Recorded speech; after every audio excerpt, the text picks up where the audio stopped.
शाहीर साबळे महाराष्ट्राची लोकधारापासून मी काम करतोय.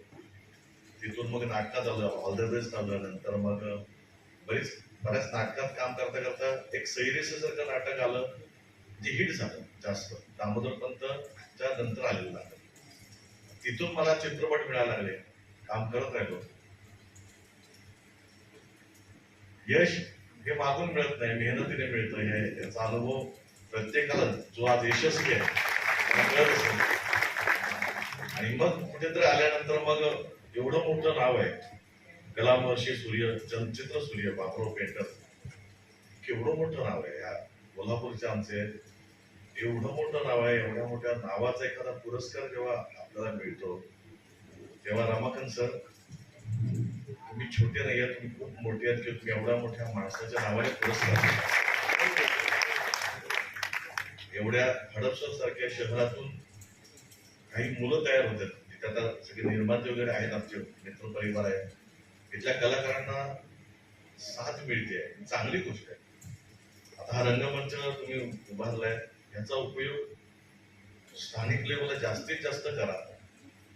एकांकिका स्पर्धा भरवा, जास्तीत जास्त जे काही कला क्षेत्राशी म्हणजे नाटकाशी काय घडत असेल तर त्या गोष्टी करा, जेणेकरून कारण कुठलेही बीज आहे ना पहिला आपल्या एरियातून चालू केलं की मग ते हळूहळू आपल्या एरियातल्या लोकांनी पण त्याला रिस्पेक्ट दिला पाहिजे. ते तुम्हाला सगळ्यांना मी सांगतो, आपल्या एरियातली मुलं जेव्हा कामं करतात त्यांची पहिली पाठ आपण थोपटली पाहिजे. आपण त्याला मोठं केलं की माझोचा परिसर त्याला मोठं करतो, माझोचा परिसर करता करता ते शहर मोठं करतं, आणि शहर मोठं केलं की राज्य मोठं करतं, आणि मग देश मोठा करतं. सुरुवात ही आपल्या घरापासून असते. त्यामुळे कला क्षेत्रात येणाऱ्या प्रत्येक मुलाला मी नेहमी हेच सांगतो, अति माज न करता छानपणे आपल्या कामाकडे फोकस केला की आपण ते ध्येय, ते यश मिळवू शकतो. एवढं सिंपल आहे खरं.